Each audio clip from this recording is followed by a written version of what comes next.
तुझे देखा तो ये जाना सनम, प्यार होता है दीवाना सनम। प्यार किसी को भी हो सकता है। पहले साधना गुप्ता से मुलायम सिंह यादव को हुआ, फिर डिंपल यादव से अखिलेश यादव को हुआ और फिर तीसरी प्यार की जोड़ी मुलायम सिंह यादव के परिवार में अपर्णा यादव की है, जिनसे प्यार प्रतीक यादव को हुआ। मुलायम सिंह यादव और अखिलेश यादव से जुदा है प्रतीक यादव और अपर्णा की प्रेम कहानी। एक पत्रकार की बेटी यूपी के सबसे मजबूत सियासी घराने की बहू कैसे बनी, अपर्णा की प्रेम कहानी सुनने से पहले आपको मुलायम और साधना गुप्ता की प्रेम कहानी सुननी चाहिए। साधना गुप्ता यूपी की इटावा के बिधुना तहसील की रहने वाली हैं। 4 जुलाई 1986 में उनकी शादी फर्रुखाबाद के चंद्र प्रकाश गुप्ता से हुई। 1987 में प्रतीक यादव का जन्म हुआ। इसके 2 साल बाद ही साधना और चंद्र प्रकाश अलग हो गए।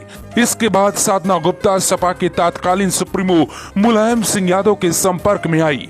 ऐसा कहा जाता है कि दोनों काफी दिनों तक एक दूसरे से मिलते जुलते रहे। कई सालों तक ये बात किसी को पता नहीं थी कि मुलायम सिंह यादव साधना गुप्ता के संपर्क में हैं। एक जांच में ये खुलासा हुआ तो यूपी की सियासत में भूचाल आ गया। जांच में ही खुलासा हुआ था कि प्रतीक गुप्ता के स्कूल फॉर्म में पिता के नाम पर MS यादव और पते की जगह मुलायम सिंह यादव के ऑफिस का एड्रेस दिया गया है। MS यादव इसलिए लिखा गया क्योंकि मुलायम सिंह यादव देने से हर कोई जान जाएगा। इसी तरीके से प्रतीक मुलायम सिंह यादव की संतान हो गए।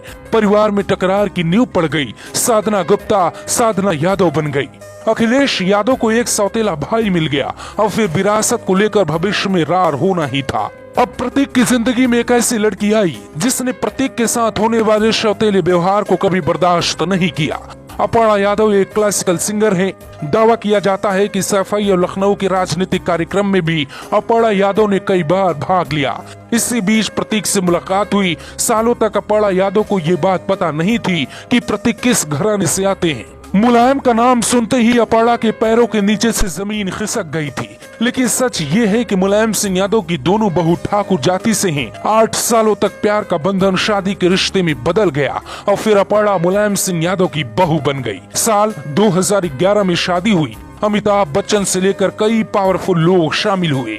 हालांकि उस वक्त सपा विपक्ष में थी। 2012 में मुलायम के नेतृत्व में सपा की सरकार बनी और फिर मुलायम सिंह यादव ने अखिलेश यादव को मुख्यमंत्री बनाने का फैसला किया। प्रतीक यादव के बारे में कोई रणनीति नहीं बनी। लोग कहते हैं कि इस बात से मुलायम की पत्नी और प्रतीक की मां बेहद नाराज हुई। अपर्णा यादव ने एक बार सार्वजनिक जीवन में डिंपल के पैर छुए, लेकिन घर में सब ठीक नहीं चल रहा था। मीडिया में कई तरीके की खबरें बीच बीच में आया करती। अपर्णा यादव सियासत में आना चाहती थी, मौके की तलाश में थी, लेकिन मुलायम सिंह यादव ने तय कर लिया था कि प्रतीक को सिर्फ नाम देंगे। राजनीतिक विरासत में अखिलेश के साथ कोई बंटवारा नहीं होगा। राजनीतिक विरासत अखिलेश यादव संभालने लगे और फिर 2016 में चिंगारी भड़की। कई लोग कहते हैं कि उसमें साधना सिंह की अहम भूमिका थी। साधना सिंह चाहती थी कि प्रतीक और साधना को भी बराबरी का हिस्सा मिले। अखिलेश यादव के बारे में कहा जाता है कि वो अपर्णा यादव को राजनीति में नहीं लाना चाहते थे।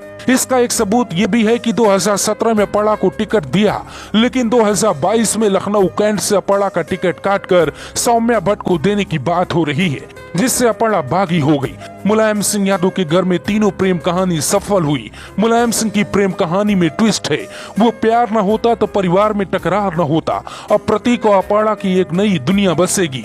बीजेपी के साथ दोनों की प्रेम कहानी एक नए संघर्ष के रास्ते पे चल पड़ी है। अब बीजेपी अपर्णा यादव का कितना साथ देगी और कहां तक कामयाब होंगी, ये वक्त तय करेगा। आपको ये कहानी कैसी लगी जरूर बताएं और साथ में ये भी बताएं कि अपर्णा यादव बीजेपी में कहां तक जा सकती हैं। क्या सच में मुलायम सिंह यादव के परिवार में अपर्णा यादव को सम्मान नहीं मिला? Bureau report.